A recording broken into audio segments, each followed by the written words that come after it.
Ağabey, ağabey, ağabey, ağabey, yardım eder misin lütfen?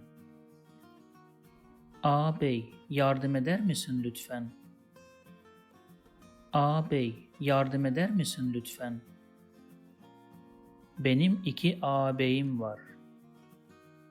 Benim 2 ağabeyim var. Benim 2 ağabeyim var.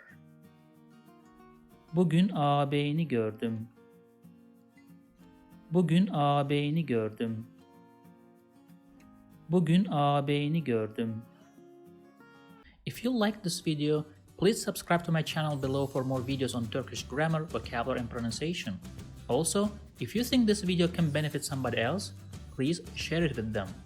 Last, if you have any comment or request, please provide your feedback in the comment section below and I'll do my best to respond as soon as possible.